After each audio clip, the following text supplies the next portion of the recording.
I'm joined now by CBSN political contributor and Republican strategist Leslie Sanchez. To her left, Rick Davis, also a CBSN political contributor and the former campaign manager for John McCain. Now, contrary to what we just heard Donald Trump Jr. say there, Rick, many have been echoing the same criticisms now of the Trump campaign, specifically, as you mentioned 24 hours ago, Rick, not with regard to the crime or perhaps what might have happened with regard to plagiarism, but the response of the campaign. He insists it's not amateur hour. If you talk to a lot of folks, as we have over the last 24 hours, again, they would disagree.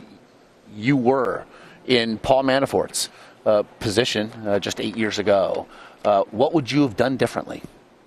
Well, look, you can take different paths, right? I mean, it's kind of like, when something goes wrong, you have to pick your poison. Mm-hmm. Pick your poison could be fire the speechwriter, right? That seems like the easy thing. It kind of resolves the issue first thing, and then you move on. It's tough because there's an organizational dynamic, right? You're throwing somebody under the bus, and but it works, But is it throwing somebody under the bus in acknowledging a glaring error, an error that had the communications director for the RNC trying to use My Little Pony as evidence that there was no wrongdoing? Yeah. So the other option is to ignore the question and give you another answer, which is what they're doing. Yeah. It's stonewalling, and so they've taken a stonewall approach. It's a perfectly legitimate way to approach it. It has its consequences, which is the press get to pretend to not buy your story and push you and push you and push you until you crack, because that's the idea of a stonewall, right? You don't crack. So it prolongs a painful story. There's no reason this story should be prolonged. I mean, Donald Jr. is right. She did a great job. We should be talking about her love for her husband and her family story. It's wonderful. And yet we're talking about the process by which she got to that story. And nobody likes a process story.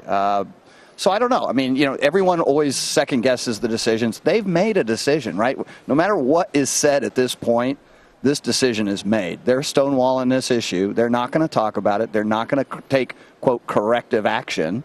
And so, the risk is somebody else does it, right? And then it's really a problem, right? You better get the rest of these right. Mm-hmm. Because if anything else happens now, you really are on a precipice. Well, and for the record, we should say that Don Jr. did tell our Nora O'Donnell that it was a speechwriters who did it and laid it at their feet.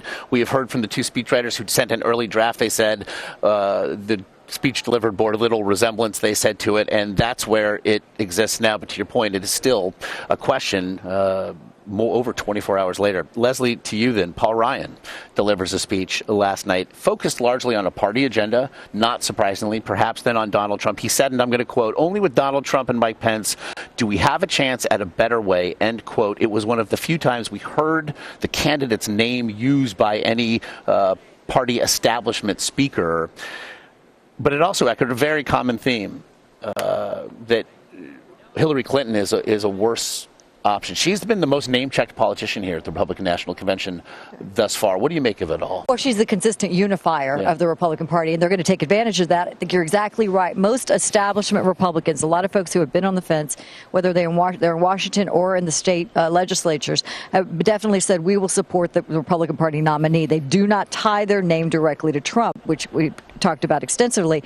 I think that was what the most rousing part of the speech the speaker gave last night, when he was like, we must unite, we must do that. He got people on their feet, really excited, and that is what a convention used to sound like. We talked about there's a little bit of an enthusiasm gap. I think we're building up to it until Trump ascends the stage, comes down from the ceiling, whatever he does.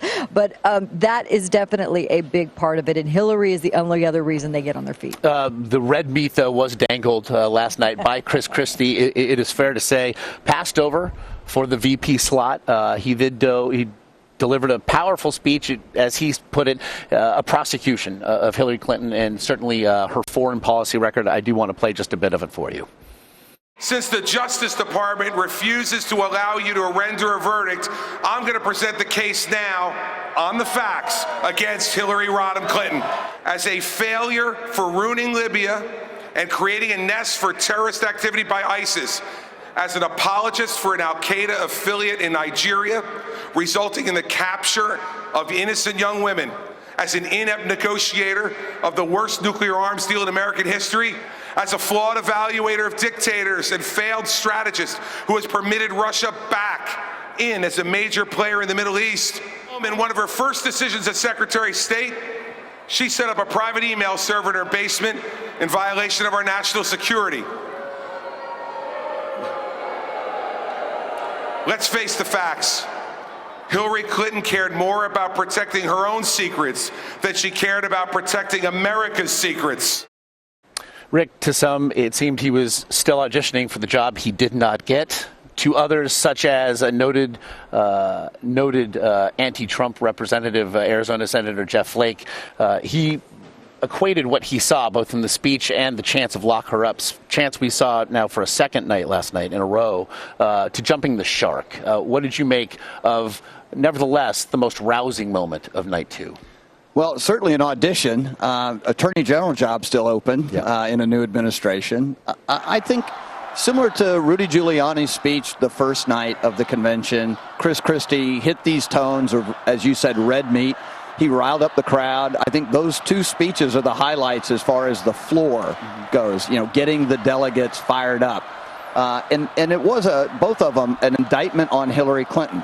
What's interesting and seems to be emerging from the strategy of this convention is that the focus really is on Hillary with all the non-family related speakers, but the family related speakers, although given sort of passing reference to Hillary, have really focused on improving the positives of Donald Trump. So you know, the balance is there, I think, so far. And I think the crowd likes it. Certainly the party likes it. When you have someone as unpopular as Hillary Clinton, it's an easy target. I do think the question is, are we making progress with these attacks with voters who are yet to determine who they're going to support? And different from what's being done on the floor, I think the lack of sort of policy prescriptions, not what she's done, but what is she going to do? Where is she going to take the country? We're at the highest level of voter dissatisfaction with the direction of the country. It's not where it's been, it's where it's going they're concerned about. Not since October of 2008. We all know what it was like in October of 2008. This is where these polls are today. And so let's plug into that vein. Where does it go from here? You know, how many times can we hear about Benghazi? What's the next hot spot she's going to screw up?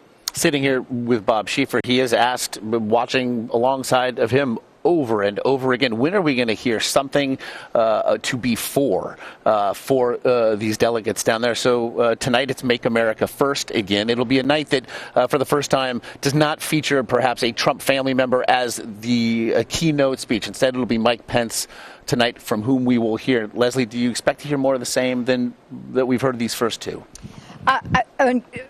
More likely, it's going to be more of the same. I think you're exactly right when you're talking about prescriptive going forward. In 2012, that was one of the biggest disadvantages for individuals voting for Mitt Romney, is they didn't know what exactly that meant. He could never articulate how the solutions were going to work. You know, and Speaker Ryan has a better way. He has a plan, very much like Contract with America, which is a very measured. These are the things we're going to do on immigration reform. We're going to do on economic reform, taxes, you know, all of those things. But we've heard very little about that. Somebody has to make that. If you think about past conventions, you had George P. Bush here, you had Colin Powell, you had individuals talking about No Child Left Behind and how we were going to close that education gap to keep America strong.